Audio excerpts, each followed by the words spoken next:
मेरे बहुत ही प्रिय और बेहद सम्मानित साथियों, हृदय की असीम गहराइयों से अभिनंदन, बहुत बहुत हार्दिक स्वागत। साथियों, हम किसी भी नई श्रृंखला का जो प्रारंभ करते हैं वो आप लोगों की जिज्ञासाओं के कारण ही करते हैं। मैं स्वयं YouTube पर आए सभी कमेंट्स को पढ़ता हूं और जब भी हमें मौका मिलता है हम उसका जवाब भी देते हैं। संडे को प्रसारित कार्यक्रम में भी उसका हम जवाब देते हैं। साथियों, इसी में से हमें सूत्र मिलते हैं कि आगे जो हमारे सम्मानित दर्शक हैं वो आखिर किस विषय पर अगला एपिसोड या श्रृंखला जानना चाहते हैं। तो बहुत बड़ी संख्या में जातकों के जो प्रश्न है कि मैं अपनी गाड़ी कब खरीदूंगा, यदि गाड़ी उनके पास में है तो वो बड़ी या मनपसंद गाड़ी कब खरीद सकते हैं, घर उनका अपना कब होगा, वो अपने किराए के घर से स्वयं के घर में कब शिफ्ट होंगे, घर यदि छोटा पड़ रहा है, परिवार बढ़ता चला जा रहा है तो बड़ा घर, सपनों का घर उनको आखिर कब मिलेगा, बैंक बैलेंस कब इतना हो जाएगा कि खर्च करते समय उन्हें दोबारा सोचना ना पड़े। क्योंकि एक मध्यम वर्गीय परिवार की यही पीड़ा होती है कि जब भी वो कहीं पर पेमेंट करने जाता है तो उसको लगता है कि क्या इस वस्तु, इस सेवा के बिना मैं अभी काम चला सकता हूं। यदि चला सकता है तो वो खर्च नहीं करता है। तो कब इतना बैंक बैलेंस हो जाएगा कि उसको सोचना ना पड़े अपने बच्चों, अपनी पत्नी, अपने माता पिता और स्वयं पर खर्च करने से पहले।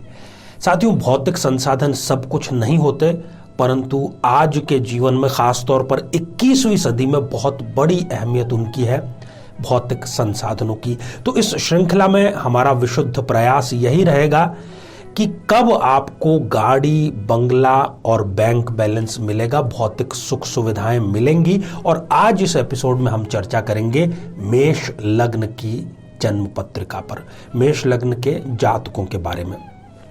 और निरंतर ये प्रतिदिन हमारी आचार्य चंद्रकांत चैनल पर प्रयास रहेगा कि इस श्रृंखला को पूरा करें मीन लग्न तक। तो अपने लग्न से संबंधित एपिसोड आप मिस बिल्कुल भी मत करिएगा। साथियों, इस पर हम चर्चा करें इससे पहले एक बेहद जरूरी सूचना कि हम हमारे प्रत्येक एपिसोड के अंत में किसी न किसी जातक के प्रश्न का उत्तर देते हैं और ये प्रश्न हमें प्राप्त होते हैं आप लोगों के ही द्वारा YouTube कमेंट के माध्यम से। जब भी आप अपना कमेंट लिखते हैं, कमेंट आप लिखिए, उससे पहले आपको लिखना है #आचार्य चंद्रकांत। इसके बाद में आप अपना सवाल, अपनी जिज्ञासा लिखिए। एक शर्त केवल यहां पर है कि इसी एपिसोड से संबंधित एक प्रश्न इसी एपिसोड के अंत में जो आपसे पूछा जाएगा उसका सही उत्तर साथ में लिखा होना बहुत जरूरी है।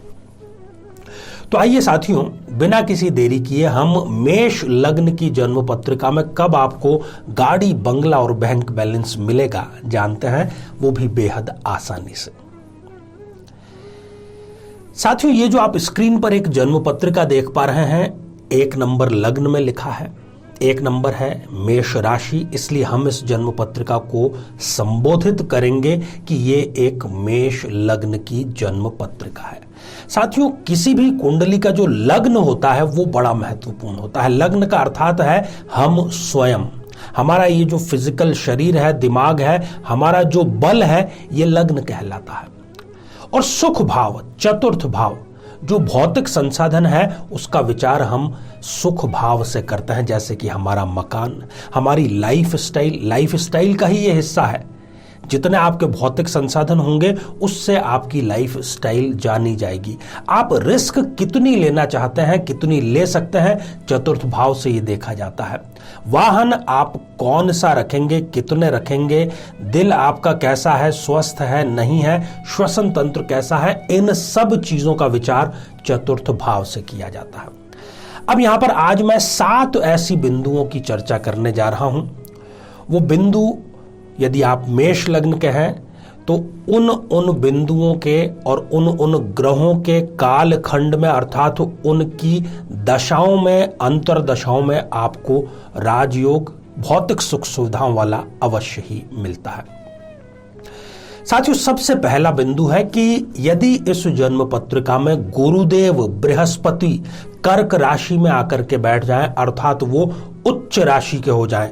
यहां पर आप जहां पर 4 नंबर का अंक लिखा हुआ देख रहे हैं, यदि वहां पर गुरुदेव विराजमान हो जाएं तो ऐसा व्यक्ति कम समय में, जैसे ही उसको जीवन में गुरु की दशा अंतर्दशा आएगी, बहुत ही कम समय में, ऐसा समझिए कि महीनों के भीतर ही वो गाड़ी भी खरीद लेगा। वो भी कोई आम गाड़ी नहीं, कोई लग्जरी गाड़ी वो खरीदेगा, बंगला भी वो खरीदेगा और बैंक बैलेंस भी उसका बन जाएगा। इस प्रकार की यहां पर असीम कृपा गुरुदेव की रहेगी।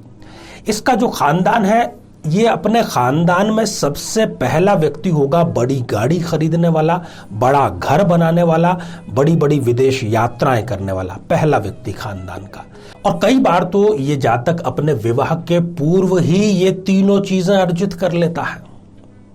साथियों, दूसरे बिंदु की हम बात करते हैं, शुक्र देव की हम यहां पर बात करेंगे।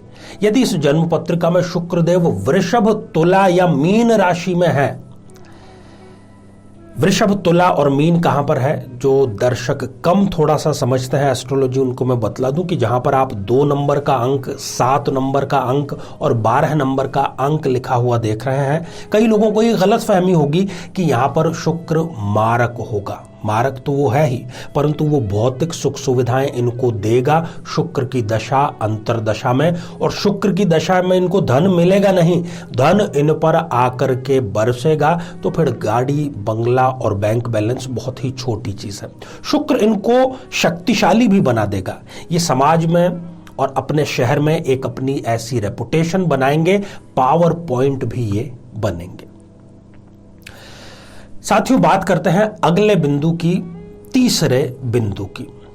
यदि मंगल देव शुक्र देव की राशि में जाकर के बैठ जाएं और शुक्र देव मंगल देव की राशि में जाकर के बैठ जाएं, दोनों एक प्रकार से एक्सचेंज यदि कर लेते हैं, जैसे कि उदाहरण के रूप में आप देखिए कि मंगल देव वृषभ या तुला, जहां पर 2 या 7 नंबर का अंक लिखा है, यदि उनमें से किसी एक में मंगल देव हो और साथ ही शुक्र देव इनकी राशियों में अर्थात मेष या वृश्चिक में शुक्र देव जहां पर 1 या 8 नंबर का अंक लिखा है, यदि वहां पर विराजमान है, तो ये जो एक्सचेंज है, ये जो परिवर्तन है, ऐसे व्यक्ति को जब जब शुक्र की दशा अंतर्दशा आएगी, जब जब इनको मंगल की दशा अंतर्दशा आएगी, ये अपने पुरुषार्थ से, अपने मेहनत से, अपने विवेक से बैंक बैलेंस, गाड़ी और बंगला, इन तीनों का ही इंतजाम बड़ी आसानी से कर लेंगे और कुछ ही सालों में कर लेंगे।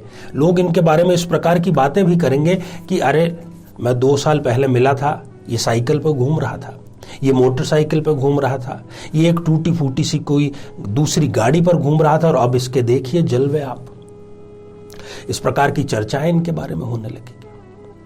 साथियों, आगे बढ़ते हैं, बात करते हैं चौथे बिंदु के बारे में।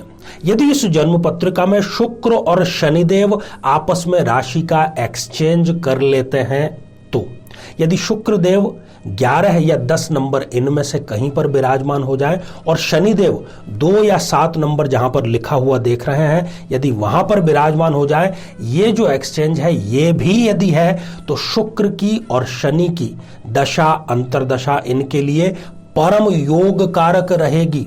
राजनीति में भी ये बहुत ही आगे बढ़ चढ़कर हिस्सा लेंगे और इनको सफलता भी अर्जित होगी। साथियों, 5वां बिंदु, यदि इस जन्म पत्रिका में लग्न में ही चंद्र और मंगल की युति हो, चंद्र और मंगल की युति को लक्ष्मी नारायण योग कहा गया है, परंतु इतना काफी नहीं है। इसके साथ ही शनिदेव यदि कहीं पर भी त्रिकोण या केंद्र में है, ये दोनों शर्तें यदि पूरी हो रही है, तो इनको चंद्रमा की दशा अंतर्दशा, मंगल की दशा अंतर्दशा और शनि की दशा अंतर्दशा में अपार धन और संपत्ति मिलेगी और निश्चित रूप से गाड़ी, बंगला और बैंक बैलेंस भी ये अर्जित कर ही लेंगे। साथियों, 6ठा योग कारक युति मैं समझता हूं कि सबसे बड़ा राजयोग कारक है।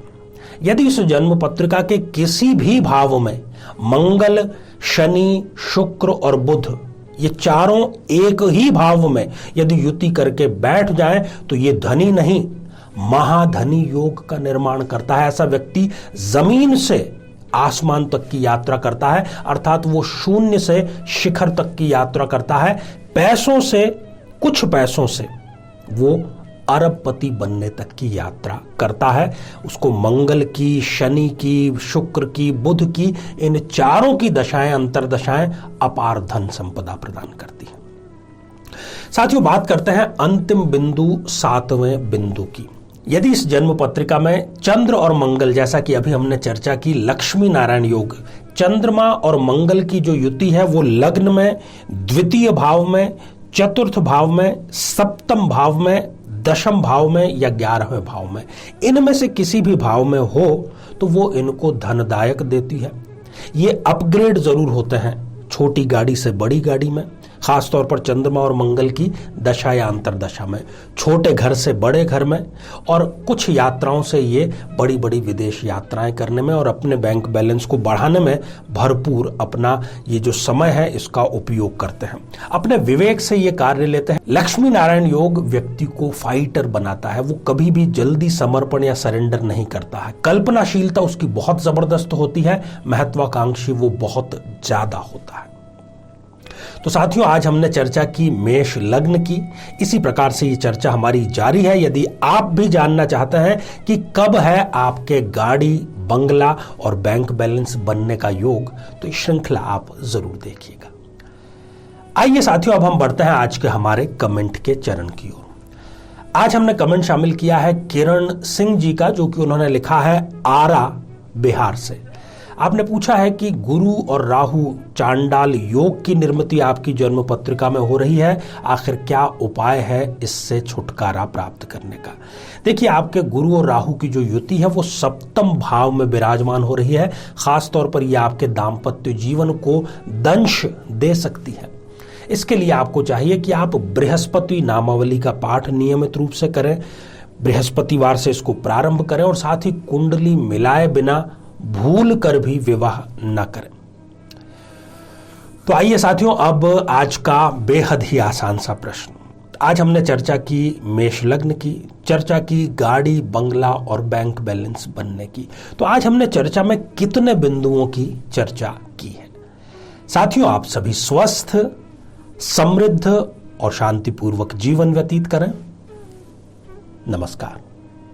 जीवन में किसी समस्या का सामना कर रहे हैं, जैसे कि शादी में देरी होना, पति पत्नी में मनमुटाव या तलाक तक की नौबत आ जाना, संतान का प्राप्त न हो पाना, नौकरी या धन प्राप्ति में बाधा आना, जीवन के प्रत्येक क्षेत्र में किसी न किसी प्रकार की बाधा आना, तो आज ही अपनी जन्म पत्रिका का संपूर्ण विश्लेषण करवाएं और पाएं समस्या से सदैव के लिए मुक्ति।